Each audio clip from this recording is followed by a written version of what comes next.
ਜਿਹੜੀ ਭਾਰਤ ਦੀ ਪ੍ਰਧਾਨ ਮੰਤਰੀ ਇੰਦਰਾ ਗਾਂਧੀ ਸੀ ਉਹਦੀ ਅਗਵਾਈ ਦੇ ਵਿੱਚ ਭਾਰਤੀ ਫੌਜ ਨੂੰ ਜਿਹੜਾ ਚਕਰਾਤਾ ਦੇ ਵਿੱਚ ਜਾਂ ਹੋਰ ਕੁਝ ਅਜਿਹੀਆਂ ਜਗ੍ਹਾ ਸੀ ਜਿਨ੍ਹਾਂ ਦੇ ਵਿੱਚ ਟ੍ਰੇਨਿੰਗ ਦਿੱਤੀ ਗਈ ਦਰਬਾਰ ਸਾਹਿਬ ਦਾ ਰੋਲ ਮਾਡਲ ਬਣਾ ਕੇ।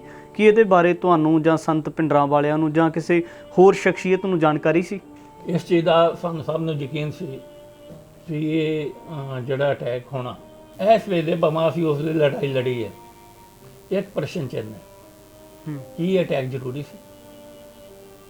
ਉਹਨਾਂ 'ਚ ਮੇਰੇ ਵੀ ਮਨ ਦੇ ਵਿੱਚ ਇਹ ਆਉਂਦੀ ਹੈ। ਸਿਰਫ 200 ਲੜਾਕੇ ਸੀ ਉੱਥੇ, ਉਹਨਾਂ 'ਚ ਮੈਂ ਵੀ ਸ਼ਾਮਲ ਸੀ। ਉਹਨਾਂ ਨੂੰ ਕਾਬੂ ਕਰਨ ਦੇ ਲਈ ਇੰਨੀ ਫੌਜ ਆਈ ਕਿ ਪੂਰੇ ਮੁਲਕ ਦੇ ਜਦੋਂ ਇੱਕ ਮੁਲਕ ਨੂੰ ਯਾਦ ਕਰਾਉਣਾ ਹੁੰਦਾ ਇੰਨੀ ਫੌਜ ਆਈ।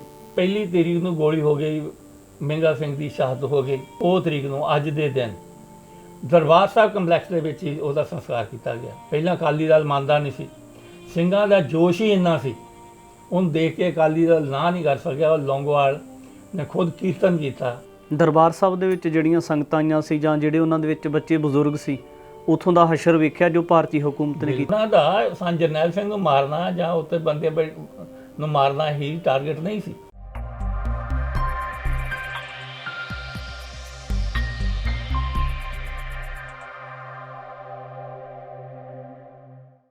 ਭਾਰਤ ਅਤੇ ਪਾਕਿਸਤਾਨ ਦੀ ਵੰਡ ਤੋਂ ਬਾਅਦ ਪੰਜਾਬ ਦੇ ਲੋਕਾਂ ਨੇ ਬਹੁਤ ਵੱਡਾ ਸੰਤਾਪ ਆਪਣੇ ਤਨ ਦੇ ਉੱਪਰ ਹੰਢਾਇਆ ਹੈ।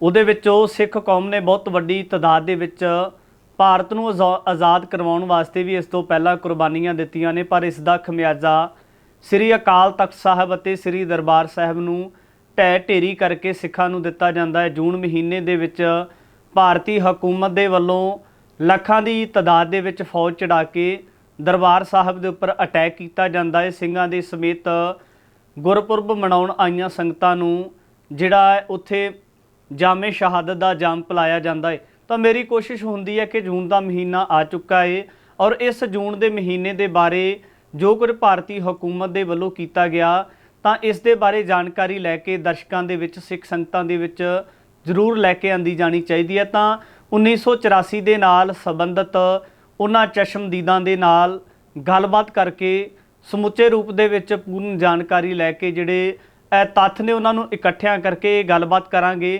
ਸਾਡੇ ਨਾਲ ਅਕਾਲ ਫੈਡਰੇਸ਼ਨ ਤੋਂ ਕੰਵਰ ਸਿੰਘ ਧਾਮੀ ਨੇ, ਜਿਹੜੇ ਉਸ ਵਕਤ ਸ੍ਰੀ ਦਰਬਾਰ ਸਾਹਿਬ ਦੇ ਵਿੱਚ ਮੌਜੂਦ ਸੀ, ਆਪਣੀਆਂ ਅੱਖਾਂ ਦੇ ਨਾਲ ਜੋ ਸਮੁੱਚਾ ਬਿਰਤਾਂਤ ਵਾਪਰਿਆ ਉਹਨਾਂ ਨੇ ਦੇਖਿਆ ਹੈ।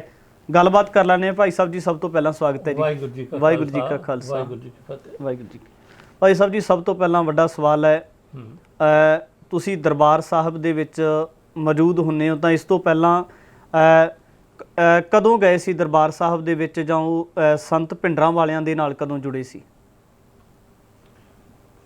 ਪਹਿਲੀ ਗੱਲ ਤਾਂ ਇਹ ਹੈ ਵੀ ਜੇ ਜਿਹੜਾ ਤੁਹਾਡੇ ਕੁਐਸਚਨ ਹੈ ਵੀ ਦਰਬਾਰ ਸਾਹਿਬ ਕਦੋਂ ਗਏ ਸੀ ਜੀ।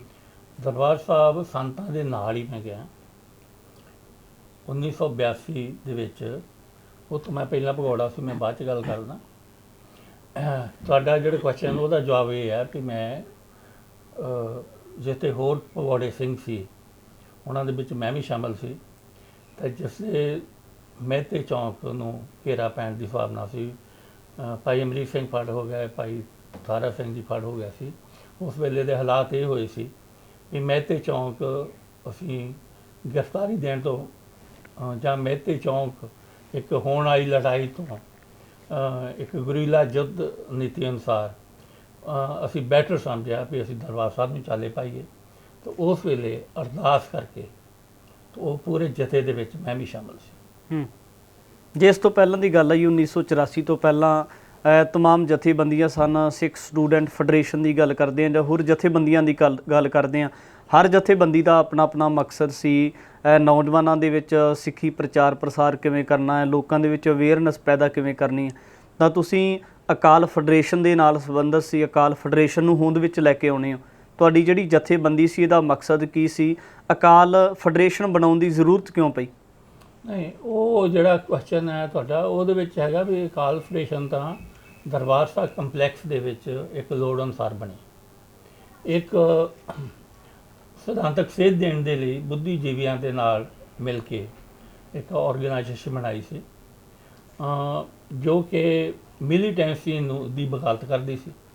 ਮਿਲੀਟੈਂਸੀ ਵੱਲ ਨਹੀਂ ਸੀ।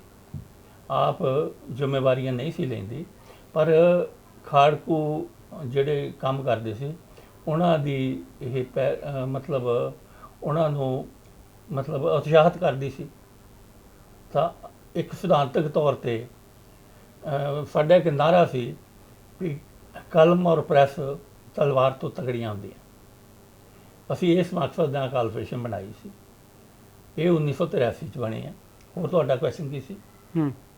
ਇਹਦਾ ਮਕਸਦ ਕੀ ਸੀ, ਲੋੜ ਕਿਉਂ ਪਈ? ਮਕਸਦ ਤੇ 1900 ਦਰਬਾਰ ਸਾਹਿਬ ਜਿਸ ਦੇ ਵੱਖ-ਵੱਖ ਜਥੇਬੰਦੀਆਂ ਬਣੀਆਂ ਸੀ, ਜਦੋਂ ਉਸਦੇ ਕੰਮ ਕਰਦੇ ਸੀ ਸਿੱਖ ਸਟੂਡੈਂਟ ਫੈਡਰੇਸ਼ਨਸ, ਉਹਦਾ ਆਪਣਾ ਦਾਇਰਾ ਸੀ।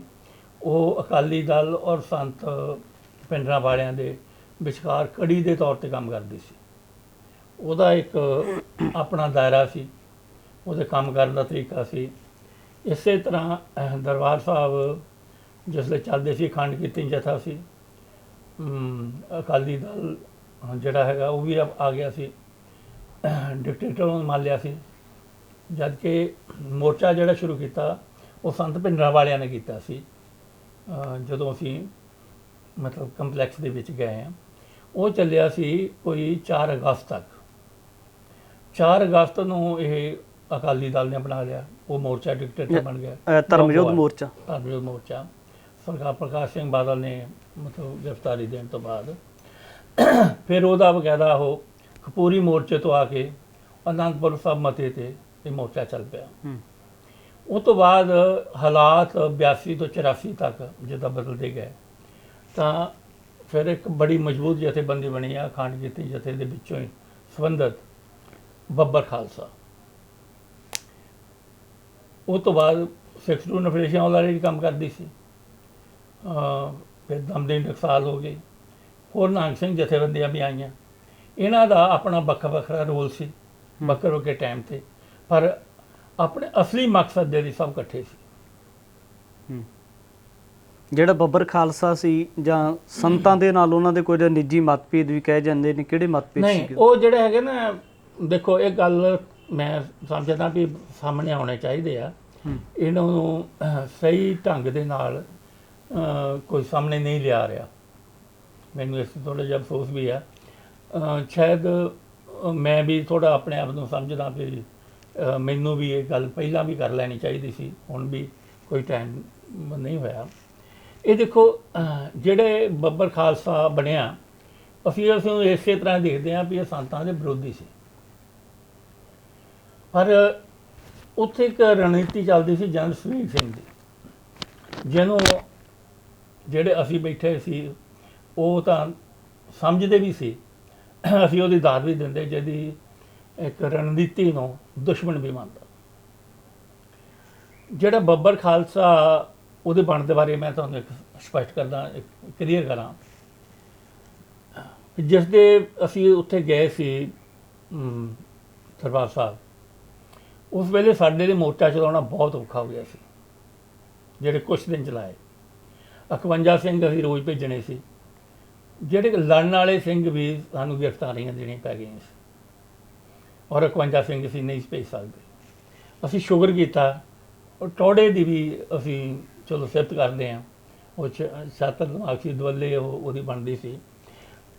ਉਹ ਟੋੜੇ ਨੇ ਮਤਲਬ ਦਖਲ ਦੇ ਕੇ ਅਕਾਲੀ ਦਲ ਨੂੰ ਮੋਰਚਾ ਅਪਣਾਤਾ, ਜਾਂ ਉਹਨਾਂ ਦੀ ਮਜਬੂਰੀ ਵੀ ਸੀ।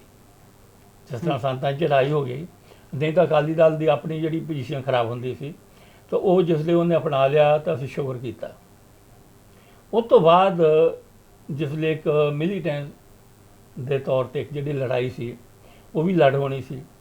ਸੰਤ ਜਰਨੈਲ ਸਿੰਘ 'ਤੇ ਬਹੁਤ ਤਕੜਾ ਬੋਝ ਪੈ ਗਿਆ ਸੀ as militant leaders.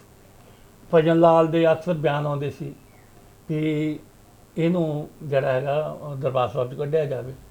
Sant Jarnail Singh ਵੀ ਉਦੋਂ ਜਵਾਬ ਦਿੰਦੇ ਸੀ।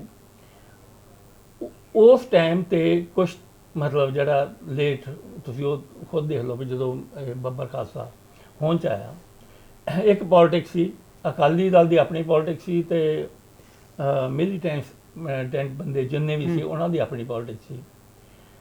ਤੁਹਾਨੂੰ ਯਾਦ ਹੋਏਗਾ ਵੀ ਬੱਬਰ ਖਾਲਸਾ ਨੇ ਪਹਿਲਾ ਬਿਆਨ ਜਿਹੜਾ ਸੀ ਆਇਆ ਸੀ ਵੀ ਅਸੀਂ ਇੰਨੇ ਨਿਰੰਕਾਰੀ ਮਾਰੇ ਜੀ, ਠੀਕ ਹੈ। ਉਹ ਜਦੋਂ ਉਹਨਾਂ ਦਾ ਬਿਆਨ ਆਇਆ ਵੀ ਇਹਨੇ ਨਿਰੰਕਾਰੀ ਮਾਰੇ ਤਾਂ ਉਹ ਗਏ ਵੀ ਕਿਹਦੇ ਪਲੇਟਫਾਰਮ ਸੀ, ਲੌਂਗੋਵਾਲ ਦੇ। ਦੋਨਾਂ ਸੰਤਾਂ ਦੀ ਲੜਾਈ ਦੇ ਵਿੱਚ ਜਿਹੜੇ ਸੰਤ ਜਰਨੈਲ ਸਿੰਘ ਤੇ ਸਾਰਾ ਬੋਝ ਸੀ ਉਹ ਹਟ ਕੇ ਉਹ ਲੌਂਗੋਵਾਲ ਦੇ ਸਿਰ ਤੇ ਪੈ ਗਿਆ, ਕਿਉਂਕਿ ਬੱਬਰ ਉਸ ਵੇਲੇ ਲੌਂਗੋਵਾਲ ਕੋਲ ਸੀ, ਉਹਦੇ ਪਲੇਟਫਾਰਮ ਤੇ ਸੀ। ਤਾਂ ਜਿਹੜਾ ਉਹਨਾਂ ਦੇ ਬਿਆਨ ਦੇਣ ਤੇ ਵੀ ਨਿਰੰਕਾਰੀ ਅਸੀਂ ਮਾਰੇ ਹੈ, ਤਾਂ ਤੁਸੀਂ ਇੱਕ ਧਿਆਨ ਦੇ ਨਾਲ ਨੋਟ ਕਰਿਓ ਸੰਤ ਜਰਨੈਲ ਸਿੰਘ ਨੇ ਕਿੰਨੀਆਂ ਉਹਨਾਂ ਦੀਆਂ ਕੈਸਟਾਂ ਨੇ। ਮੇਰੇ ਜਿਹੜਾ ਮੇਰੇ ਤੋਂ ਹੁਣ ਪ੍ਰਧਾਨ ਹੈ ਅਕਾਲ ਫੈਡਰੇਸ਼ਨ ਦਾ, ਨਰਾਇਣ ਸਿੰਘ ਚੌੜਾ, ਉਹਨੇ ਇੱਕ ਸਿੰਘ ਗਰਜ ਨਾਂ ਦੀ ਜੀ ਮਤਲਬ ਕਿਤਾਬ ਛਾਪੀ ਆ। ਉਹ ਸੰਤ ਜਰਨੈਲ ਸਿੰਘ ਦੇ ਬਹੁਤ ਸਾਰੇ ਲੈਕਚਰਸ ਉਹਦੇ ਵਿੱਚ ਆਉਂਦੇ ਆ। ਉਹ ਕਦੀ ਵੀ ਸੰਤਾਂ ਨੇ ਮਤਲਬ ਬੱਬਰਾਂ ਦੇ ਖਿਲਾਫ ਬਿਆਨ ਨਹੀਂ ਦਿੱਤਾ। ਬੱਬਰ ਭਾਵੇਂ ਬੋਲਦੇ ਰਹੇ ਨੇ, ਪਰ ਸੰਤ ਜਰਨੈਲ ਸਿੰਘ ਦਾ ਬਿਆਨ ਇਹ ਆਉਂਦਾ ਹੁੰਦਾ ਸੀ। ਭਜਨ ਲਾਲ ਕਹਿੰਦਾ ਸੀ ਵੀ ਸੁੱਖਾ ਜਿਹੜਾ ਹੈਗਾ ਉਹਨੂੰ ਬਾਹਰ ਕੱਢੋ ਦਰਬਾਰ ਸਾਹਿਬ ਦੇ, ਤਾਂ ਸੰਤ ਜਰਨੈਲ ਸਿੰਘ ਕਹਿੰਦੇ ਜੇ ਹਿੰਮਤ ਹੈਗੀ ਤਾਂ ਲੈ ਜਾ।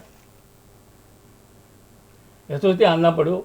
ਇਸ ਵੇਲੇ ਜਿਹੜੀ ਚਰਚਾ ਬਾਹਰ ਹੈਗੀ ਆ ਉਹ ਬੜੇ ਹੋਰ ਤਰ੍ਹਾਂ ਦੀ ਆ, ਜਿਹੜੇ ਆਉਣ ਵਾਲੀ ਪਨੇਰੀ ਹੈ ਉਹਨੂੰ ਹੋਰ ਤਰ੍ਹਾਂ ਦਿਖਦੀ ਆ। ਪਰ ਉਸ ਵੇਲੇ ਦੀ ਰਣਨੀਤੀ ਨਾਲ ਦੇਖੋ ਵੀ ਬੱਬਰ ਖਾਲਸਾ ਬਣਨ ਨਾਲ ਸੰਤ ਜਰਨੈਲ ਸਿੰਘ ਦਾ ਉਹ ਜਿਹੜਾ ਬੋਝ ਸੀ ਕਿ ਇੱਕ ਵਾਰਦਾਤਾਂ ਕਰਦਾ, ਉਹ ਸਾਰੀਆਂ ਬੋਝ ਜਿਹੜਾ ਹੈਗਾ ਉਹ ਬੱਬਰ ਖਾਲਸਾ ਤੋਂ ਹੁੰਦਾ ਹੋਇਆ ਲੌਂਗੋਵਾਲ ਵੱਲ ਨੂੰ ਜਾ ਪਿਆ। ਇਸ ਤਰ੍ਹਾਂ ਦੀ ਮਿੱਠੀ ਲੜਾਈ ਜਿਹੜੀ ਆ ਉਹ 82 ਤੋਂ ਲੈ ਕੇ 84 ਤੱਕ ਕਈ ਤਰ੍ਹਾਂ ਦੀਆਂ ਇੱਦਾਂ ਦੇ ਉਤਰਾਗੜਾ ਆਉਂਦੇ ਰਹੇ ਨੇ ਜੀ। ਹਾਂ, ਇੱਕ ਮੈਂ ਗੱਲ ਜ਼ਰੂਰ ਕਰਦਾ ਵੀ ਇੱਕ ਕੈਸਟ ਦੇ ਵਿੱਚ ਅਖੀਰ ਮੇਰੇ ਖਿਆਲ 14ਵੀਂ ਕੈਸਟ ਹੈ, ਉਹ ਸੰਤ ਉਸ ਦੇ ਵਿੱਚ ਜ਼ਰੂਰ ਕਹਿ ਦਿੰਦੇ ਨੇ ਕਿ ਆਹ ਜਿਹੜਾ ਸੁੱਖਾ ਇਹਨੂੰ ਮੈਂ ਲੈ ਕੇ ਫਿਰਦਾ ਰਿਹਾ, ਅੱਜ ਇਹ ਮੇਰੇ ਖਿਲਾਫ ਬੋਲਦਾ, ਠੀਕ ਹੈ ਨਾ, ਤੇ ਇਹਨੂੰ ਮਤਲਬ ਇੱਦਾਂ ਬੋਲਣਾ ਨਹੀਂ ਚਾਹੀਦਾ। ਸਮਥਿੰਗ ਮਤਲਬ ਮੈਂ ਜਿੱਦਾਂ ਹੁਣ ਪਹਿਲਾਂ ਵੀ ਕਿਹਾ ਵੀ ਸੰਤ ਬੱਬਰਾਂ ਦੇ ਖਿਲਾਫ ਨਹੀਂ ਬੋਲਦੇ, ਪਰ ਉਸ ਕੈਸਟ ਦੇ ਵਿੱਚ ਸੰਤ ਕਾਫੀ ਨਾਰਾਜ਼ ਹੋ ਕੇ ਸੁੱਖੇ ਦੇ ਖਿਲਾਫ ਬੋਲੇ ਨੇ, ਸ਼ਿਕਵਾ ਸੀ। ਪਰ ਜਨਰਲ ਸਵੇਰ ਸਿੰਘ ਅਤੇ ਹੋਰ ਸਿੰਘ, ਮੈਂ ਉਹਨਾਂ ਦਾ ਜ਼ਿਕਰ ਨਹੀਂ ਕਰਦਾ, ਉਹਨਾਂ ਦੇ ਵਿੱਚ ਜਿਹੜੇ ਸੰਤ ਵਾਪਸ ਆਪਣੇ ਆਸਣ ਤੇ ਆਏ ਜੀ, ਉਹ ਇੱਕ ਕਿਸਮ ਦਾ ਉਸ ਵੇਲੇ ਉਹਨਾਂ ਦੀ ਜਵਾਬਦਾਰੀ ਸ਼ੁਰੂ ਹੋ ਗਈ ਸੀ ਵੀ ਤੁਸੀਂ ਤਾਂ ਇੱਕ ਵਾਅਦਾ ਕੀਤਾ ਸੀ ਵੀ ਬੱਬਰਾਂ ਦੇ ਖਿਲਾਫ ਨਹੀਂ ਬੋਲਣਾ, ਅੱਜ ਤੁਸੀਂ ਇਹ ਖਿਲਾਫ ਕਿਉਂ ਬੋਲੇ? ਤਾਂ ਉਸ ਵੇਲੇ ਸੰਤਾਂ ਦਾ ਜਵਾਬ ਸੀ ਕਿ ਮੈਂ ਚਲੋ ਸੰਤ ਜ਼ਰੂਰ ਹਾਂ, ਮੈਂ ਬਰਾੜ ਵੀ ਹਾਂ ਅਤੇ ਜੱਟ ਵੀ ਹਾਂ, ਬਾਅਦ 'ਚ ਮੈਂ ਸਾਧ ਹਾਂ, ਤਾਂ ਮੈਂ ਕਿੰਨਾ ਟੋਲਰੇਟ ਕਰਾਂ। ਤਾਂ ਉਹਨਾਂ ਦੇ ਮੂਹਰੇ ਜਨਰਲ ਸਵੇਰ ਸਿੰਘ ਦਾ ਜਵਾਬ ਸੀ, ਨਹੀਂ, ਕਿ ਜਿਹੜੇ ਵੱਡੇ ਕੰਮ ਕਰਨੇ ਹੁੰਦੇ ਤਾਂ ਟੋਲਰੇਟ ਕਰਨਾ ਪੈਂਦਾ, ਤੁਸੀਂ ਅੱਗੇ ਤੋਂ ਖਿਲਾਫ ਇਹਨਾਂ ਦੇ ਉਹ ਬੋਲਣ, ਤੁਸੀਂ ਨਹੀਂ ਬੋਲਣਾ। ਹੁਣ ਮੈਂ ਇਸੇ ਟੌਪਿਕ 'ਤੇ ਫਿਰ ਧਿਆਨ ਦੇ ਨਾਲ ਤੁਸੀਂ ਸੁਣਿਓ ਜੀ। ਹੁਣ ਤੁਸੀਂ ਅਕਾਲ ਫੈਡਰੇਸ਼ਨ ਬਾਰੇ ਪੁੱਛਿਆ ਸੀ ਵੀ ਕਿਉਂ ਬਣੀ ਜੀ। ਜਿਸਦੇ ਬੱਬਰ ਜਿਹੜੇ ਬੋਲਦੇ ਸੀ ਸੰਤ ਜਰਨੈਲ ਸਿੰਘ ਦੇ ਖਿਲਾਫ ਆਲੋਚਨਾ ਕਰਦੇ ਸੀ, ਤਾਂ ਅਕਾਲ ਫੈਡਰੇਸ਼ਨ ਉਸਦੇ ਸੰਤ ਉਹਦਾ ਜਵਾਬ ਜਿਹੜਾ ਉਹ ਲੌਂਗੋਵਾਲ ਦੇ ਖਿਲਾਫ ਬੋਲ ਕੇ ਜਵਾਬ ਦਿੰਦੀ ਸੀ। ਪਰ ਅਕਾਲ ਫੈਡਰੇਸ਼ਨ ਦੇ ਔਰ ਬੱਬਰ ਖਾਲਸਾ ਦੇ ਆਪਸ ਵਿੱਚ ਸੰਬੰਧ ਬੜੇ ਵਧੀਆ ਸੀ। ਜਿਸਲੇ ਕੋਈ ਵੀ ਬਿਆਨ ਉਹ ਦਿੰਦੇ ਸੀ ਤਾਂ ਸੰਤ ਜਰਨੈਲ ਸਿੰਘ ਦੀ ਢਾਲ ਬਣ ਕੇ ਅਕਾਲ ਫੈਡਰੇਸ਼ਨ ਖੜੀ ਹੁੰਦੀ ਸੀ। ਤਾਂ ਉਹਦਾ ਜਵਾਬ ਜਿਹੜਾ ਹੈਗਾ ਉਹ ਲੌਂਗੋਵਾਲ ਨੂੰ ਖਾਸ ਤੌਰ 'ਤੇ ਉਹ ਅਕਾਲ ਫੈਡਰੇਸ਼ਨ ਦੇ ਪਲੇਟਫਾਰਮ 'ਤੇ ਦਿੱਤਾ ਸੀ। ਇਹ ਇੱਕ ਰਿਕਾਰਡ ਹੈ, ਪ੍ਰੈਸ ਦੇ ਵਿੱਚ ਛਪਿਆ, ਤਾਂ ਹੋਰ ਵੀ ਮਤਲਬ ਤੁਹਾਨੂੰ ਤਾਂ ਮਿਲ ਜਾਏਗਾ ਜੀ। ਜੇ ਆਪਾਂ ਗੱਲ ਕਰੀਏ ਤਾਂ ਜਿੱਦਾਂ ਕਿਹਾ ਜਾਂਦਾ ਹੈ, ਅੱਜ ਵੀ ਸਾਨੂੰ ਕੁਝ ਅੰਕੜੇ ਮਿਲਦੇ ਆ ਕਿ ਜਿਹੜੀ ਭਾਰਤ ਦੀ ਪ੍ਰਧਾਨ ਮੰਤਰੀ ਇੰਦਰਾ ਗਾਂਧੀ ਸੀ, ਉਹਦੀ ਅਗਵਾਈ ਦੇ ਵਿੱਚ ਭਾਰਤੀ ਫੌਜ ਨੂੰ ਜਿਹੜਾ ਚਕਰਾਤਾ ਦੇ ਵਿੱਚ ਜਾਂ ਹੋਰ ਕੁਝ ਅਜਿਹੀਆਂ ਜਗ੍ਹਾ ਸੀ ਜਿਨ੍ਹਾਂ ਦੇ ਵਿੱਚ ਟ੍ਰੇਨਿੰਗ ਦਿੱਤੀ ਗਈ ਦਰਬਾਰ ਸਾਹਿਬ ਦਾ ਰੋਲ ਮਾਡਲ ਬਣਾ ਕੇ। ਕੀ ਇਹਦੇ ਬਾਰੇ ਤੁਹਾਨੂੰ ਜਾਂ ਸੰਤ ਭਿੰਡਰਾਂ ਵਾਲਿਆਂ ਨੂੰ ਜਾਂ ਕਿਸੇ ਹੋਰ ਸ਼ਖਸੀਅਤ ਨੂੰ ਜਾਣਕਾਰੀ ਸੀ? ਬਿਲਕੁਲ, ਇਸ ਚੀਜ਼ ਦਾ ਸਾਨੂੰ ਸਭ ਨੂੰ ਯਕੀਨ ਸੀ ਵੀ ਇਹ ਜਿਹੜਾ ਅਟੈਕ ਹੋਣਾ। ਹਾਂ, ਉਹ ਵੱਖਰੀ ਗੱਲ ਆ ਕਿ ਇਸ ਵੇਲੇ ਜਿਹੜੇ ਇਸ ਕਾਂਡ ਹੋਏ ਨੂੰ 38 ਸਾਲ ਹੋ ਗਏ, ਤਕਰੀਬਨ 4 ਦਹਾਕੇ ਹੋ ਗਏ। ਸਿੱਖ ਕੌਮ ਦੇ ਬੁੱਧੀਜੀਵੀਆਂ ਔਰ ਹੋਰ ਵੀ ਜਿਹੜੇ ਚਸ਼ਮਦੀਦ ਵੀ ਕਹਿ ਲਈਏ ਉਹਨਾਂ ਦੇ ਵਿੱਚ ਸ਼ਾਮਲ ਨੇ। ਮੈਂ ਤਾਂ ਟੋਟਲ ਸਿੱਖ ਕੌਮ ਨੂੰ ਮੈਂ ਕਹਿ ਲੈਂਦਾ ਜੀ, ਇਹ ਸਾਨੂੰ ਇਹਦੇ ਬੜੀ ਰਿਸਰਚ ਦੀ ਲੋੜ ਹੈ। ਇਸ ਵੇਲੇ ਭਾਵੇਂ ਅਸੀਂ ਉਸ ਵੇਲੇ ਲੜਾਈ ਲੜੀ ਹੈ, ਇੱਕ ਪ੍ਰਸ਼ਨ ਚਿੰਨ੍ਹ ਹੈ ਕੀ ਇਹ ਅਟੈਕ ਜ਼ਰੂਰੀ ਸੀ। ਉਹਨਾਂ 'ਚ ਮੇਰੇ ਵੀ ਮਨ ਦੇ ਵਿੱਚ ਇਹ ਆਉਂਦੀ ਹੈ। ਅਸੀਂ ਜੇ ਕਹਿੰਦੇ ਸਾਂ ਜਰਨੈਲ ਸਿੰਘ ਲਈ ਹੈ, ਕੱਲ 1 ਤਰੀਕ ਸੀ, ਅਟੈਕ ਜਿਹੜੀ ਗੋਲੀ ਚੱਲੀ ਸੀ ਜੀ, ਉਹਦੇ ਬਾਰੇ ਮੈਂ ਥੋੜ੍ਹਾ ਜ਼ਿਕਰ ਕਰ ਦਿਆਂ। ਉਹ ਗੋਲੀ ਜਿਹੜੀ ਹੈਗੀ ਹੈ ਜਿਹੜੇ ਪੂਰੀ ਫੌਜ ਪੰਜਾਬ 'ਚ ਪਹੁੰਚ ਗਈ ਸੀ, ਉਹ ਫੌਜ, ਮੈਂ ਦੂਜੇ ਲਫ਼ਜ਼ ਕਹਿ ਲਵਾਂ ਵੀ ਸਿਰਫ 200 ਲੜਾਕੇ ਸੀ ਉੱਥੇ, ਉਹਨਾਂ 'ਚ ਮੈਂ ਵੀ ਸ਼ਾਮਲ ਸੀ। ਇੱਕ ਸਾਥ ਉਹਦੇ 250-200 ਚੇਲੇ ਚੱਟੜੇ। ਉਹਨਾਂ ਨੂੰ ਕਾਬੂ ਕਰਨ ਦੇ ਲਈ ਇੰਨੀ ਫੌਜ ਆਈ ਕਿ ਪੂਰੇ ਮੁਲਕ ਦੇ, ਜਦੋਂ ਇੱਕ ਮੁਲਕ ਨੂੰ ਆਜ਼ਾਦ ਕਰਾਉਣਾ ਹੁੰਦਾ, ਇੰਨੀ ਫੌਜ ਆਈ। 1 ਤਰੀਕ ਨੂੰ ਜਿਹੜੀ ਗੋਲੀ ਚੱਲਦੀ ਸੀ CRPF ਵਗੈਰਾ, BSF ਵਗੈਰਾ ਨੇ ਚਲਾਈ ਸੀ, ਜਿਹਨੂੰ ਕਿ ਪਿੱਛੋਂ ਕੰਟਰੋਲ ਫੌਜ ਕਰਦੀ ਸੀ। ਉਹ ਇੱਕ ਟੋਹ ਲੈਣ ਵਾਲੀ ਜਿਹੜੀ ਇੱਕ ਗੋਲੀ ਸੀ। ਕੋਈ ਅੱਛਾ, ਖਾਲਸਾ ਦੀ ਵੀ ਆਪਣੀ ਇੰਟੈਲੀਜੈਂਸ ਹੈ, ਜਨਰਲ ਸ਼ਵੇਕ ਸਿੰਘ, ਉਹਦੀਆਂ ਹਦਾਇਤਾਂ ਸੀ ਵੀ ਕਿਸੇ ਵੀ ਮੋਰਚੇ 'ਚੋਂ ਇੱਕ ਗੋਲੀ ਦਾ ਜਵਾਬ ਨਹੀਂ ਦੇਣਾ। ਹਾਂ, ਇੱਕ ਬੱਬਰ ਖਾਲਸਾ ਨੂੰ ਮੇਰੇ ਰਾਹੀਂ ਉਸ ਵੇਲੇ ਮਿਸ਼ਨ ਸੀ, ਇਹਦਾ ਜਵਾਬ ਬਾਬਾ ਅਟਲ ਸਾਹਿਬ ਤੋਂ ਦੇਣਾ। ਬੱਬਰ ਖਾਲਸਾ ਉੱਥੇ ਮੌਜੂਦ ਸੀ? ਉੱਥੇ ਮੌਜੂਦ ਸੀ। ਬੱਬਰ ਖਾਲਸਾ ਦਾ ਮੋਰਚਾ ਸੀ ਬਾਬਾ ਅਟਲ ਸਾਹਿਬ ਤੇ। ਓਕੇ। ਉਹਦੀ ਸਪੋਰਟ ਅਸੀਂ ਕੀਤੀ। ਉਹਦੇ ਵਿੱਚ ਅਕਾਲ ਫੈਡਰੇਸ਼ਨ ਦੇ ਸਿੰਘ ਸੀ, ਸਤਨਾਮ ਸਿੰਘ ਟਾਲੀਗੜ੍ਹ, ਹਾਕਮ ਸਿੰਘ ਸੰਗਰੂਰ, ਇੱਕ ਪੱਤਰਕਾਰ ਸੀ, ਬੜੇ ਮਸ਼ਹੂਰ ਬਾਤਚੀਤ ਹੋਏ ਨੇ, ਬਲਿੰਗ, ਰਾਮ ਸਿੰਘ ਬਲਿੰਗ, ਇੱਦਾਂ ਦੇ 6-7 ਸਿੰਘ ਜਿਹੜੇ ਅਕਾਲ ਫੈਡਰੇਸ਼ਨ ਦੇ BC। ਰਾਮ ਸਿੰਘ ਬਲਿੰਗ ਪੰਜਾਬੀ ਦਾ ਪੱਤਰਕਾਰ ਸੀ? ਪੰਜਾਬੀ ਦਾ ਪੱਤਰਕਾਰ। ਉਸ ਵੇਲੇ ਉਸ 1 ਤਰੀਕ ਦੀ ਗੋਲੀ ਦੇ ਵਿੱਚ ਸ਼ਾਮਲ ਸੀ ਬਾਬਾ ਅਟਲ ਸਾਹਿਬ ਤੇ। ਉਹਦੇ ਨਾਲ ਕੁਝ ਸਿੰਘ ਸੀ ਹੋਰ ਜਿਹੜੇ BSF ਤੋਂ ਰਿਟਾਇਰਡ ਸੀ ਜੀ। ਬੱਬਰ ਖਾਲਸਾ ਦੇ ਅਗਵਾਈ 'ਚ, ਮਹਿੰਗਾ ਸਿੰਘ ਦੀ ਅਗਵਾਈ 'ਚ, ਮਹਿੰਗਾ ਸਿੰਘ ਉਰਫ ਕੁਲਵੰਤ ਸਿੰਘ ਜਗਾਦਰੀ, ਇਹਦੀ ਅਗਵਾਈ ਦੇ ਵਿੱਚ ਉਹ ਮੋਰਚਾ ਲੱਗਾ ਸੀ। ਅਤੇ ਉਹ ਚੜ੍ਹਦੀ ਕਲਾ ਦੇ ਵਿੱਚ ਉਹ ਗੋਲੀ ਦਾ ਮਤਲਬ ਜਵਾਬ ਦਿੱਤਾ ਗਿਆ। ਮਹਿੰਗਾ ਸਿੰਘ ਬੱਬਰ ਖਾਲਸਾ ਵੱਲੋਂ ਸੀ? ਖਾਲਸਾ ਦੇ ਸਿੰਘ, ਇਹ ਬੜੇ ਪੁਰਾਣੇ ਸਿੰਘ ਸੀ, ਬਾਬਾ ਤਲਵਿੰਦਰ ਸਿੰਘ ਵੇਲੇ ਤੋਂ ਜੀ ਮਤਲਬ ਚੱਲਦੇ ਸੀ। ਉਹ ਫਿਰ ਉੱਥੇ ਸ਼ਹੀਦ ਹੋਏ ਨੇ। ਤਾਂ ਇਹ ਤੋਂ ਇਲਾਵਾ 10 ਜਾਂ 11 ਸਿੰਘ ਦਰਬਾਰ ਸਾਹਿਬ ਕੰਪਲੈਕਸ 'ਚ ਹੋਰ ਵੀ ਸਿੰਘ ਸ਼ਹੀਦ ਹੋਏ ਨੇ, ਬੇਦੋਸ਼ੇ ਵੀ ਕਹਿ ਲਈਏ, ਜਿਹੜੇ ਲੜਦੇ ਨਹੀਂ ਸੀ ਜੀ। ਜਿਹੜੀ 1 ਜੂਨ ਨੂੰ ਲੜਾਕੂ, ਜਿਹੜਾ ਬਾਬਾ ਲੜਾਕੂ ਇੱਕ ਹੀ ਸਿੰਘ ਸ਼ਹੀਦ ਹੋਇਆ। ਜਿਹੜੇ ਆਮ ਸਿੰਘ ਸੀ, ਗੋਲੀ ਕਿਉਂਕਿ ਚਲਾਈ ਹੈ, ਮਤਲਬ ਸਾਰੇ ਕੰਪਲੈਕਸ ਚਲਾਈ ਹੈ, ਔਰ ਹਰ ਇੱਕ ਨੂੰ ਟੋਹ ਲੈਣ ਦੀ ਕੋਸ਼ਿਸ਼ ਕੀਤੀ ਹੈ। ਇੱਥੇ ਇੱਕ ਹੋਰ ਗੱਲ ਦੱਸੋ ਕਿ ਜਿਹੜੀ 1 ਜੂਨ ਨੂੰ ਭਾਰਤੀ ਫੌਜ ਵੱਲੋਂ ਗੋਲੀਬਾਰੀ ਸ਼ੁਰੂ ਕੀਤੀ ਜਾਂਦੀ ਹੈ, ਤਾਂ ਉਹਦਾ ਜਿਹੜਾ ਜਵਾਬ ਸੀ ਉਹ ਅਕਾਲ ਤਖਤ ਸਾਹਿਬ ਤੋਂ ਉਧਰਲੀ ਪਾਸੇ ਤੋਂ ਨਹੀਂ ਦਿੱਤਾ ਗਿਆ, ਅਟਲ ਰਾਏ ਵਾਲੀ ਸਾਈਡ ਤੋਂ ਦਿੱਤਾ ਬਾਬਾ ਅਟਲ ਰਾਏ ਤੋਂ ਦਿੱਤਾ ਗਿਆ, ਔਰ ਉਹਨੇ ਹਰ ਇੱਕ ਮੋਰਚੇ 'ਤੇ ਗੋਲੀ ਮਾਰੀ ਜਿਹੜੇ ਬਣ ਰਹੇ ਸੀ, ਪਰ ਉਹਨੇ ਜਵਾਬ ਨਹੀਂ ਦਿੱਤਾ। ਹੁਣ ਇਹਦਾ ਅਰਥ ਦੂਸਰਾ ਨਾ ਲੈ ਲਿਓ ਜੀ ਕਿ ਖਰੇ ਸਿੰਘਾਂ ਦੇ ਵਿੱਚ ਮਤਲਬ ਗੱਲ ਨਹੀਂ ਸੀ। ਹੁਣ ਇਸੇ ਚੀਜ਼ ਨੂੰ ਆਪਾਂ ਪੜ੍ਹ ਲੈਂਦੇ ਹਾਂ ਵੀ ਜਿਸਲੇ 1 ਤਰੀਕ ਨੂੰ ਗੋਲੀ ਹੋ ਗਈ, ਮਹਿੰਗਾ ਸਿੰਘ ਦੀ ਸ਼ਹਾਦਤ ਹੋ ਗਈ, ਉਹ ਤੋਂ ਮਹਿੰਗਾ ਸਿੰਘ ਤੋਂ ਫਿਰ ਉੱਥੇ 2 ਤਰੀਕ ਨੂੰ ਅੱਜ ਦੇ ਦਿਨ ਦਰਬਾਰ ਸਾਹਿਬ ਕੰਪਲੈਕਸ ਦੇ ਵਿੱਚ ਹੀ ਉਹਦਾ ਸੰਸਕਾਰ ਕੀਤਾ ਗਿਆ। ਪਹਿਲਾਂ ਅਕਾਲੀ ਦਲ ਮੰਨਦਾ ਨਹੀਂ ਸੀ, ਸਿੰਘਾਂ ਦਾ ਜੋਸ਼ ਹੀ ਇੰਨਾ ਸੀ, ਉਹਨੂੰ ਦੇਖ ਕੇ ਅਕਾਲੀ ਦਲ ਨਾ ਨਹੀਂ ਕਰ ਸਕਿਆ। ਲੌਂਗੋਵਾਲ ਨੇ ਖੁਦ ਕੀਰਤਨ ਕੀਤਾ, ਬੀਬੀ ਅਮਰਜੀਤ ਕੌਰ ਨੇ ਤਬਲਾ ਵਜਾਇਆ, ਸਾਰੀਆਂ ਜਥੇਬੰਦੀਆਂ ਨੇ ਮਹਿੰਗਾ ਸਿੰਘ ਨੂੰ ਦੁਸ਼ਾਲਾ ਦਿੱਤਾ। ਮਤਲਬ ਸੰਤ ਜਰਨੈਲ ਸਿੰਘ ਆਪ ਨਹੀਂ ਆਏ, ਉਹਨਾਂ ਨੇ ਸੰਤ ਸਜਾਨ ਸਿੰਘ ਨੂੰ ਭੇਜਿਆ, ਦੁਸ਼ਾਲਾ ਮਤਲਬ ਉਹ 'ਤੇ ਸਿੰਘ 'ਤੇ ਦਿੱਤਾ। ਪਰ ਬੜੀ ਦੇਰ ਬਾਅਦ ਇੱਕ ਉੱਥੇ ਬੜੀਆਂ ਮਸਾਲਾਂ ਹੋਈਆਂ ਸੀ। ਅਕਾਲ ਫੈਡਰੇਸ਼ਨ ਨੇ ਵੀ ਸਿੱਖ ਹਿਸਟਰੀ ਦਾ ਮਤਲਬ ਹਵਾਲਾ ਦੇ ਕੇ ਦੱਸਿਆ ਕਿ ਪੁਰਾਤਨ ਸਿੰਘਾਂ ਦੇ ਇੱਥੇ ਸੰਸਕਾਰ ਹੋਏ ਨੇ ਲੜਾਈ ਜੰਗ ਯੁੱਧ ਦੇ ਵਿੱਚ, ਤਾਂ ਮਹਿੰਗਾ ਸਿੰਘ ਦਾ ਵੀ ਉੱਥੇ ਸੰਸਕਾਰ ਹੋਇਆ ਅੱਜ ਦੇ ਦਿਨ। ਅੱਜ 2 ਤਰੀਕ ਹੈ, ਅੱਜ ਦੇ ਦਿਨ ਭਾਈ ਮਹਿੰਗਾ ਸਿੰਘ ਦਾ ਉੱਥੇ ਸੰਸਕਾਰ ਕੀਤਾ ਗਿਆ। ਪਰ ਮੈਨੂੰ ਬੜੇ ਦੁੱਖ ਨਾਲ ਗਿਆ ਵੀ ਕੱਲ੍ਹ ਮੈਂ ਉਹ ਜਿਹੜਾ ਭਾਈ ਮਹਿੰਗਾ ਸਿੰਘ ਦਾ ਸਮਾਗਮ ਸੀ ਉਹਦਾ ਮੈਂ ਅਟੈਂਡ ਕੀਤਾ, ਪਰ ਉਹ ਸੰਸਕਾਰ ਵਾਲੀ ਜਗ੍ਹਾ ਜੋੜਾ ਘਰ ਦੇ ਵਿਚਕਾਰ ਪਿੱਛੇ ਐ ਲੁਕੋ ਲਈ ਗਈ, ਜਿਹੜੀ ਕਿ ਉਹ ਹਿਸਟਰੀ ਦੇ ਵਿੱਚ ਉਹ ਸਾਹਮਣੇ ਹੋਣੀ ਚਾਹੀਦੀ ਹੈ। ਹਾਂ, ਅਸੀਂ ਹੁਣ ਉਸ ਟੌਪਿਕ 'ਤੇ ਜਾਈਏ ਕਿ ਸਰੋਤੇ ਵੀ ਇਹ ਨਾ ਸਮਝ ਲੈਣ ਜੀ ਕਿ ਗੋਲੀ ਨਹੀਂ ਚੱਲੀ ਤਾਂ ਫਿਰ 2 ਔਰ 3 ਤਰੀਕ ਸਾਡੇ ਕੋਲ ਸੀ। ਤੇ ਉਸ ਵੇਲੇ ਧਰਮਯੁੱਧ ਦਾ ਚਾਅ ਸੀ ਸਿੰਘਾਂ 'ਚ, ਲੜਾਈ ਦਾ। ਤੇ ਮੰਜੀ ਸਾਹਿਬ ਜਿੱਥੇ ਮਹਿੰਗਾ ਸਿੰਘ ਦਾ ਸੰਸਕਾਰ ਕੀਤਾ ਗਿਆ, ਉਹ ਮੰਜੀ ਸਾਹਿਬ ਦੇ ਅੱਗੇ ਬਾਗ ਹੈ, ਹੁਣ ਵੀ ਹੈ। ਉਹਦੀ ਦੀਵਾਰ ਕੱਚੀ ਹੁੰਦੀ ਸੀ, ਜੀ ਦੀਵਾਰ। ਉਹ ਸਾਰੀ ਦੀਵਾਰ ਪੱਟ ਕੇ ਸਿੰਘਾਂ ਨੇ ਜਿੱਥੇ ਕੱਚੇ ਮੋਰਚੇ ਸੀ ਪੱਕੇ ਮੋਰਚੇ ਬਣਾ ਲਏ 2 ਦਿਨਾਂ ਦੇ ਵਿੱਚ। ਉਹ ਜੋ ਫੌਜ ਤਿਆਰੀ ਕਰਦੀ ਸੀ, ਉਧਰ ਸਿੰਘ ਤਿਆਰੀ ਕਰਦੇ ਸੀ। ਸਿੰਘਾਂ ਨੇ ਜੇ ਬਾਹਰ ਜਾਣਾ ਹੁੰਦਾ, ਪਹਿਲੀ ਦਿਨ ਜਦੋਂ ਗੋਲੀ ਚੱਲ ਗਈ ਤਾਂ ਸਿੰਘ ਬਾਹਰ ਚਲ ਜਾਂਦੇ। ਇੱਥੇ ਸਰਕਾਰ ਦਾ ਵੀ ਅੰਦਾਜ਼ੇ ਬੜੇ ਗਲਤ ਨਿਕਲੇ ਨੇ। ਚਲੋ ਅਸੀਂ ਤਾਂ ਲੜਾਈ ਲੜਨ ਵਾਲੇ ਆ, ਇਹ ਮਤਲਬ ਜਿਹੜੀ ਪਬਲਿਕ ਦੇਖੇ ਜਾਂ ਖੋਜ ਕਰਨ ਵਾਲੇ ਦੇਖਣ।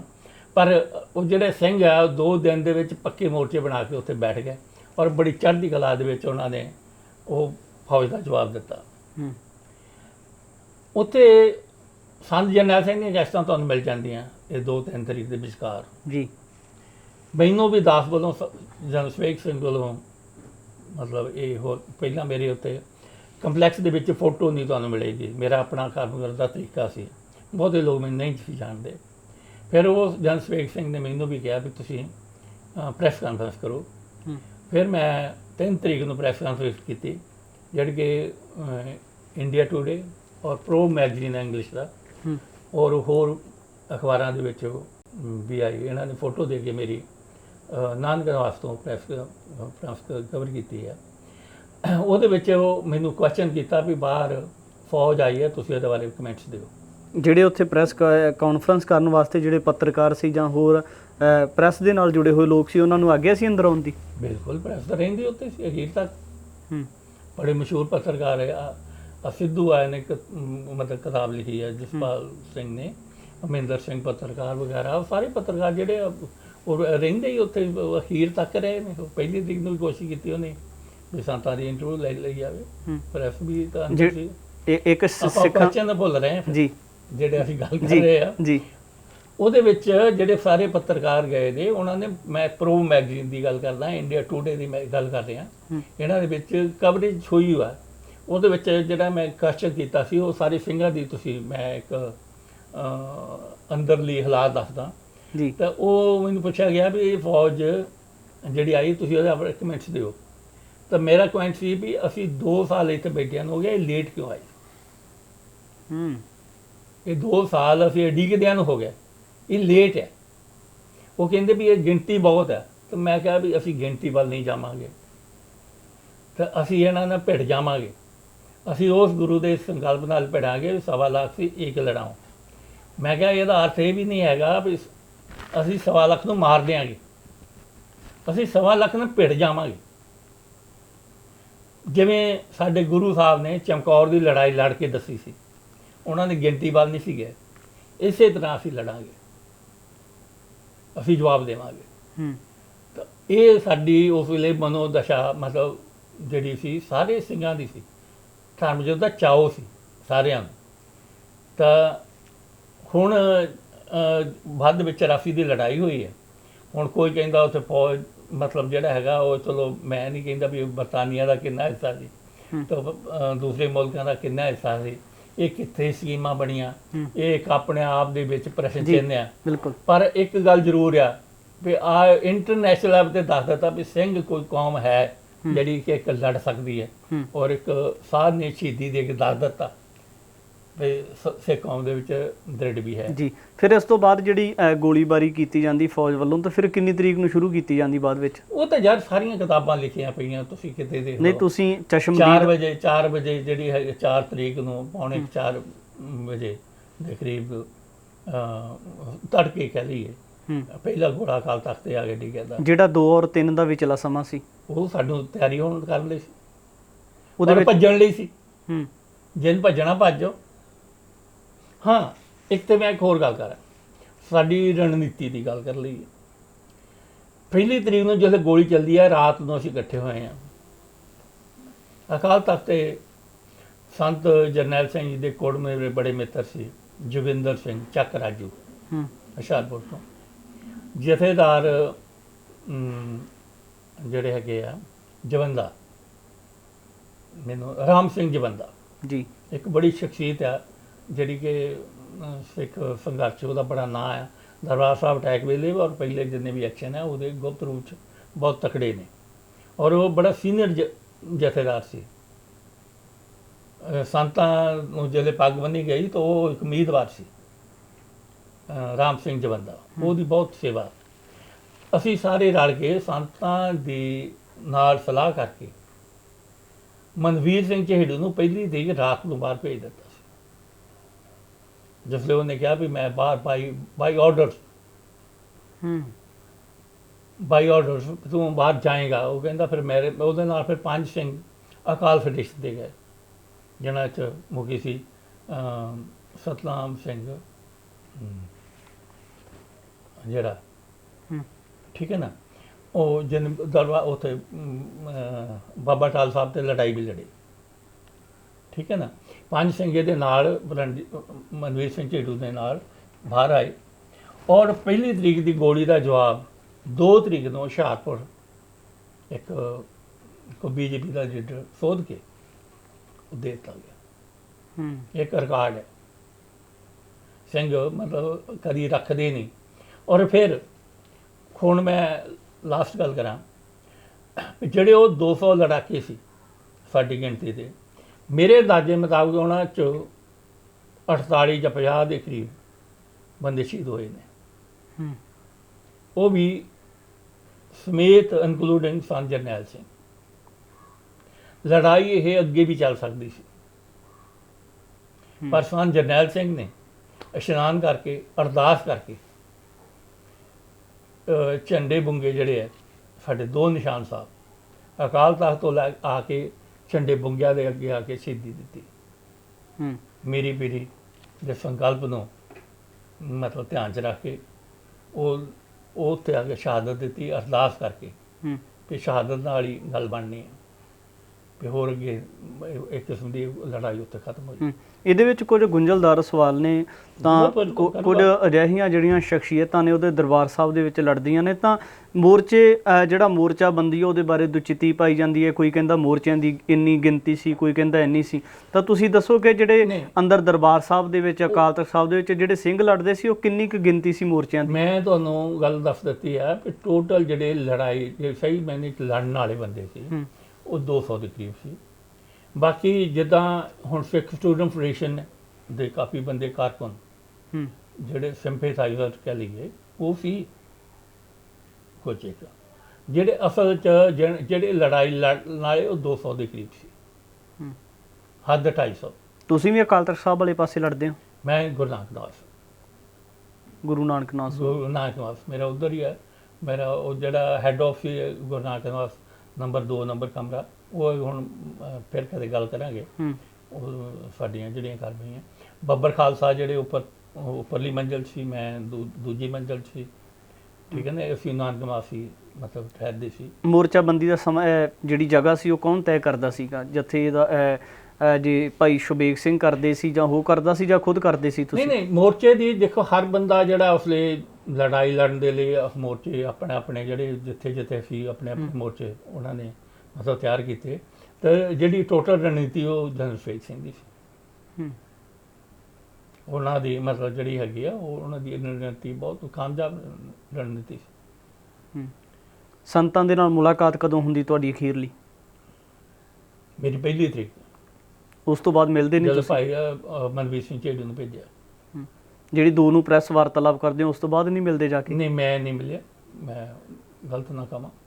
ਸੰਤਾਂ ਦੇ ਅਖੀਰਲੇ ਬਚਨ ਕੀ ਸੀ ਕਿ ਭਾਰਤੀ ਹਕੂਮਤ ਨੂੰ ਲੈ ਕੇ ਜਾਂ ਮਨ ਦੇ ਵਿੱਚ ਕੋਈ ਸ਼ਿਕਵਾ ਸੀ ਜਾਂ ਕੀ ਕਹਿੰਦੇ ਸੀ? ਉਹਦੇ ਵਿੱਚ ਇਹ ਦੱਸੀ ਵੀ ਜਿੱਦਾਂ ਅਸੀਂ ਨਾਨਕ ਵਾਸਤੀ ਬੱਬਰ ਵੀ ਉੱਥੇ ਸੀ ਜੇ ਕਿਸਾਨ ਨਾਲ ਜਿਸ ਤਰ੍ਹਾਂ ਗੱਲ ਕਰਦੇ ਸੀ, ਇੱਕ ਟਰਾਂਸਮੀਟਰ ਸੀ ਜੇ ਤੇ ਸੰਤਾਂ ਨੇ ਬੋਲਣਾ ਸੀ ਜਾਂ ਕੋਈ ਸੰਦੇਸ਼ ਦੇਣਾ ਚਾਹੁੰਦੇ ਸੀ, ਉਹ ਟਰਾਂਸਮੀਟਰ ਚੱਲਿਆ ਨਹੀਂ। ਉੱਥੇ ਭਾਈ ਬਹਿਲ ਸਿੰਘ ਜਿਹੜੇ ਸੁਖਦੇਵ ਸਿੰਘ ਦੇ ਭਾਈ ਨੇ, ਏਅਰਫੋਰਸ ਚੋਂ ਰਿਟਾਇਰ ਨੇ, ਉਹ ਮੇਰੇ ਕੋਲ ਹੀ ਗਏ ਨੇ, ਉਹਨਾਂ ਨੂੰ ਸੱਦਿਆ। ਉਹ ਵੱਡੀ ਲੜਾਈ ਦੇ ਵਿੱਚ ਉਹ ਗਏ ਨੇ ਪਰ ਉਹ ਟਰਾਂਸਮੀਟਰ ਚੱਲਿਆ ਨਹੀਂ। ਇੱਦਾਂ ਦਾ ਜਿਹੜਾ ਤੁਸੀਂ ਕਹਿੰਦੇ ਮਿਲੇ ਨਹੀਂ, ਮੈਂ ਪਰਸਨਲ ਨਹੀਂ ਮਿਲਿਆ। ਤਾਂ ਸਾਡਾ ਜਿਹੜਾ ਆਪਸ ਵਿੱਚ ਜਿਹੜਾ ਮਤਲਬ ਤਾਲਮੇਲ ਸੀ ਕੋਸ਼ਿਸ਼ ਸੀ, ਉਹ ਸਿੰਘ ਆ ਗਿਆ, ਉਹ ਸਿੰਘ ਚੱਲ ਗਿਆ, ਇਸ ਟਾਈਪ ਦੀ ਸੀ।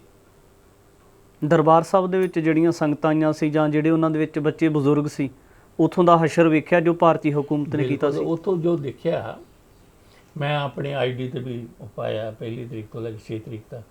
ਪਿਛਲੇ ਸਾਲ ਪਾਇਆ ਸੀ, ਅੱਜ ਮੈਂ ਨਹੀਂ ਪਾਇਆ, ਸਿਹਤ ਕੋ ਠੀਕ ਨਹੀਂ ਰਹਿੰਦੀ। ਤੇ ਉਹਦੇ ਵਿੱਚ ਹੈਗਾ ਵੀ ਅਸੀਂ ਜਿੱਦਾਂ ਹੁਣ ਸਾਡਾ ਮੋਰਚਾ ਸੀ, ਅਸੀਂ ਆਪਣੇ ਮੋਰਚੇ ਦੇ ਵਿੱਚ ਮਤਲਬ ਤਿਆਰ ਸੀ, ਫੌਜ ਆਪਣੇ ਮੋਰਚੇ ਤਿਆਰ ਸੀ। ਜਿਹੜੀ ਅਸੀਂ ਗੋਲੀ ਚਲਾਉਂਦੇ ਸੀ ਉਹ ਫੌਜ ਦੇ ਨਹੀਂ ਸੀ ਲੱਗਦੀ, ਫੌਜ ਚਲਾਉਂਦੀ ਸਾਡੇ ਨਹੀਂ ਸੀ ਲੱਗਦੀ, ਮਰੀ ਤਾਂ ਆਮ ਪਬਲਿਕ। ਅਸੀਂ ਮਤਲਬ ਨਾ ਤਾਂ ਸਾਡੀ ਗੋਲੀ ਫੌਜ ਨੂੰ ਲੱਗੀ ਮੋਰਚਿਆਂ 'ਚ, ਨਾ ਫੌਜ ਦੀ ਸਾਨੂੰ ਲੱਗੀ। ਮੈਂ ਟੈਂਕ ਆਉਣ ਤੱਕ ਉੱਥੇ ਰਿਹਾ, ਠੀਕ ਹੈ ਨਾ। ਅੱਛਾ, ਜਦੋਂ ਹੁਣ ਟੈਂਕਾਂ ਦਾ ਸਾਡੇ ਕੋਲ ਤੋੜ ਕੋਈ ਨਹੀਂ ਸੀ, ਜਿਹੜੇ ਟੈਂਕ ਆ ਗਏ ਉਹਦੇ ਲਈ ਅਸੀਂ ਮੈਂਟਲੀ ਪ੍ਰਪੇਅਰਡ ਨਹੀਂ ਸੀ। ਅਸੀਂ ਤਾਂ ਗੁੜ ਲੈ ਕੇ ਬੈਠੇ, ਛੋਲੇ ਲੈ ਕੇ ਬੈਠੇ ਸੀ, ਪਤਾ ਨਹੀਂ ਕਿੰਨੇ ਚਿਰ ਚੱਲ ਜਾਣਾ। ਸਾਡੇ ਕੋਲ ਵੀ ਬੰਦੂਕ ਹੈ, ਉਹਨਾਂ ਕੋਲ ਵੀ ਬੰਦੂਕ ਹੈ, ਮੋਰਚੇ 'ਚ ਅਸੀਂ ਬੈਠੇ ਹਾਂ, ਲੜਾਂਗੇ ਜਿੰਨਾ ਚਿਰ ਹੋਇਆ ਨਾ। ਇੱਕ ਉਸ ਲਈ ਇੱਕ ਦਿਮਾਗ 'ਚ ਇਹ ਸੀ ਵੀ ਅਸੀਂ ਲੜਨਾ, ਬਸ ਇਹਨਾਂ ਨਾਲ ਸ਼ਹੀਦ ਹੋਣਾ। ਤਾਂ ਜਿਹੜੇ ਟੈਂਕ ਆ ਗਿਆ ਉਹ ਸਾਰਿਆਂ ਲਈ ਸਾਡੀ ਨਵੀਂ ਸੀ, ਤੇ ਦੁਸ਼ਮਣ ਲਈ ਵੀ ਸੀ ਵੀ ਇਹ ਉਹ ਤਾਂ ਸੀ ਵੀ ਅਸੀਂ ਇੱਕਦਮ ਫੜ ਲੈਣੇ ਜਾਂ ਦੁਸ਼ਮਣ ਜਾਣੇ।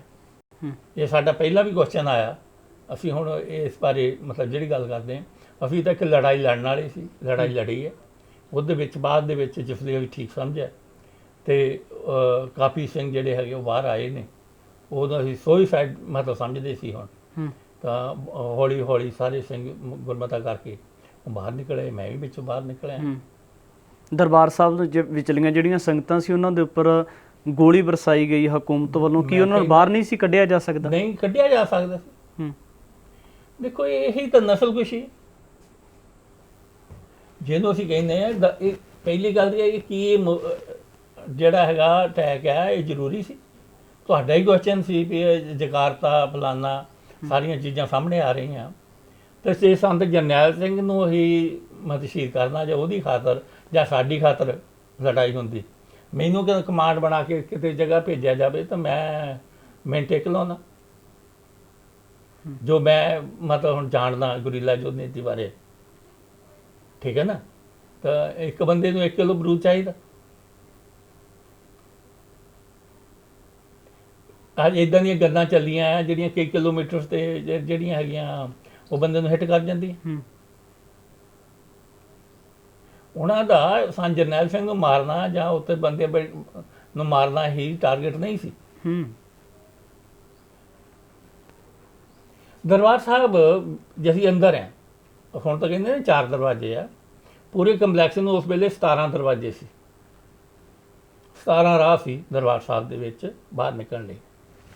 ਤੇ ਮੇਰੇ ਖਿਆਲ ਸਾਨੂੰ ਇਸ ਚੀਜ਼ ਦਾ ਪਤਾ ਆ ਵੀ ਜਿੰਨੇ ਅਸੀਂ ਬੰਦੇ ਉੱਥੇ ਅੰਦਰ ਬੈਠੇ ਆ, ਤੁਹਾਡਾ ਕੁਐਸਚਨ ਸੀ ਵੀ ਪੱਤਰਕਾਰ ਅੰਦਰ ਜਾਂਦੇ ਸੀ, ਮੈਂ ਕਹਿੰਦਾ ਪੱਤਰਕਾਰ ਤਾਂ ਜਾਂਦੇ ਸੀ, ਉਹਨਾਂ ਦਾ ਜਾਣਾ ਹੀ ਆ। ਤੇ ਜਿੰਨੇ ਅਸੀਂ ਬੰਦੇ ਸੀ ਉਹ ਤੋਂ ਦੁੱਗਣੀ ਦਾ ਸਾਡੇ ਤੋਂ CID ਹੋਏਗੀ, ਸਾਨੂੰ ਅੰਦਾਜ਼ਾ।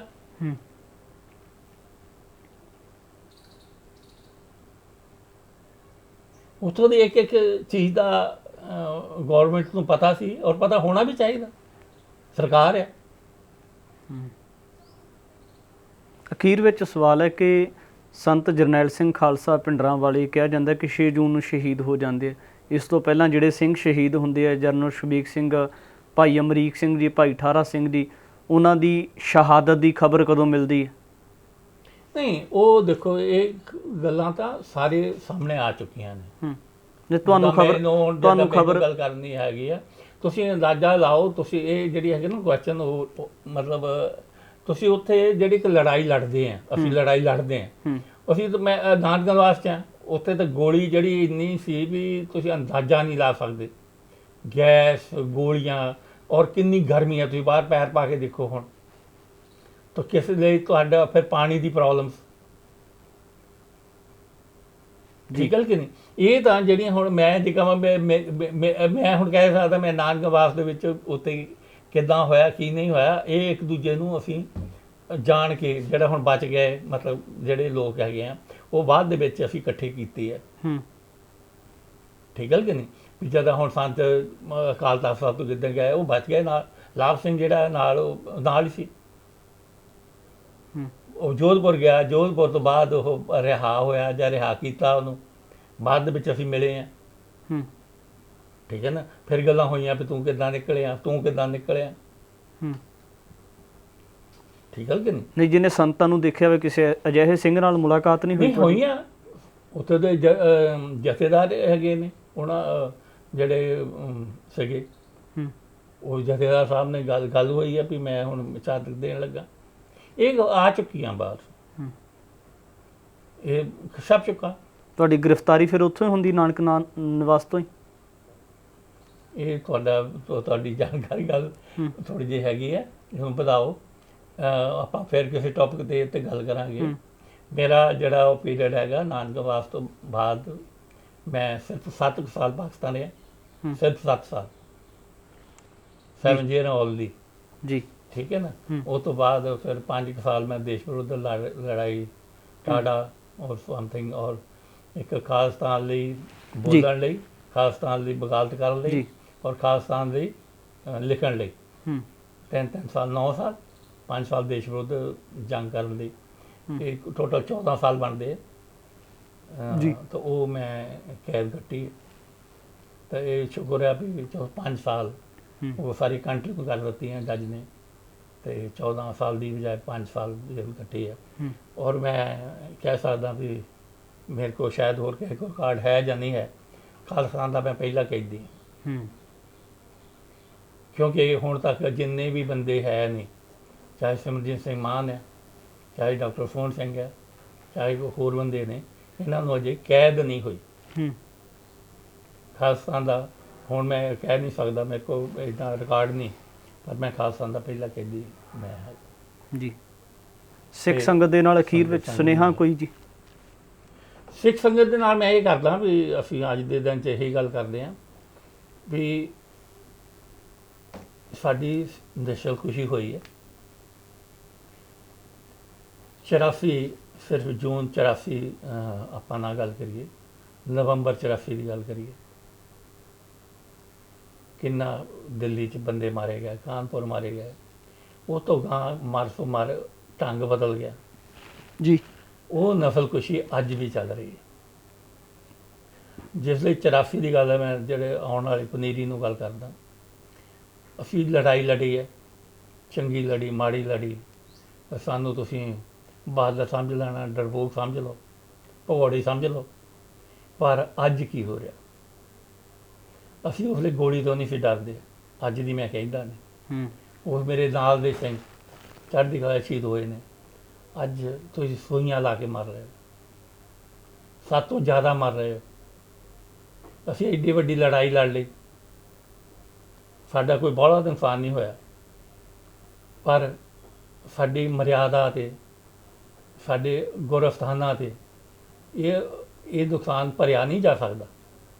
ਅਕਾਲ ਤਖਤ ਸਾਹਿਬ ਨੂੰ ਸਾਨੂੰ ਮੁੜ ਕੇ ਬਣਾਉਣਾ ਨਹੀਂ ਸੀ ਚਾਹੀਦਾ, ਸ਼ੀਸ਼ੇ 'ਚ ਮੜ ਕੇ ਰੱਖਣਾ ਚਾਹੀਦਾ ਸੀ, ਸਾਨੂੰ ਯਾਦ ਰਹਿੰਦਾ। ਪਰ ਅੱਜ ਕੀ ਹੋ ਰਿਹਾ? ਅੱਜ ਸੂਈਆਂ ਲਾ ਕੇ ਸਾਤੋਂ ਕਿਤੇ ਕਿੰਨੀ ਗਿਣਤੀ 'ਚ ਰੋਜ਼ ਮਰ ਰਹੇ ਹਾਂ। ਬਹਾਦਰ ਬਣੋ, ਆਪਣੀ ਕੌਮ ਦਾ ਸੋਚੋ। ਸਿੱਖ ਕੌਮ ਬੜੀ ਚੜ੍ਹਦੀ ਕਲਾ ਵਾਲੀ ਕੌਮ ਹੈ, ਇਹਦੀ ਚੜ੍ਹਦੀ ਕਲਾ ਰਹਿਣੀ ਚਾਹੀਦੀ ਹੈ, ਤਾਂ ਨਾਲ ਸਰਬੱਤ ਦਾ ਭਲਾ ਵੀ ਮੰਗਣਾ ਚਾਹੀਦਾ। ਰਾਜ ਵੱਲ ਨੂੰ ਅਸੀਂ ਚੱਲੀਏ, ਪਰ ਰਾਜ ਕਿਹੜਾ? ਜਿਹੜਾ ਸਰਬੱਤ ਦਾ ਭਲਾ ਮੰਗਦਾ ਜੀ। ਬਿਲਕੁਲ। ਇਹ ਸਨ ਸਰਦਾਰ ਕੰਵਰ ਸਿੰਘ ਧਾਮੀ, ਜਿਨ੍ਹਾਂ ਨੇ ਜੂਨ 1984 ਦੇ ਘੱਲੂਘਾਰੇ ਨੂੰ ਕੇਵਲ ਆਪਣੇ ਹੱਡਾਂ ਦੇ ਉੱਪਰ ਹੰਢਾ ਕੇ ਆਪਣੀਆਂ ਅੱਖਾਂ ਦੇ ਨਾਲ ਤੱਕਿਆ ਹੀ ਨਹੀਂ, ਸਗੋਂ ਵੱਡਾ ਸੰਘਰਸ਼ ਕਰਕੇ ਸਿੱਖ ਕੌਮ ਵਾਸਤੇ ਆਪਣੀ ਬਣਦੀ ਹੋਈ ਭੂਮਿਕਾ ਨਿਭਾਈ ਹੈ। ਆਉਣ ਵਾਲੇ ਸਮੇਂ ਦੇ ਵਿੱਚ ਵੀ ਇਸ ਤਰ੍ਹਾਂ ਦੀਆਂ ਤਮਾਮ ਸ਼ਖਸੀਅਤਾਂ ਦੇ ਨਾਲ ਗੱਲਬਾਤ ਕਰਕੇ ਤੁਹਾਡੇ ਦਰਮਿਆਨ ਲੈ ਕੇ ਹਾਜ਼ਰ ਹੋਵਾਂਗੇ। ਧੰਨਵਾਦ।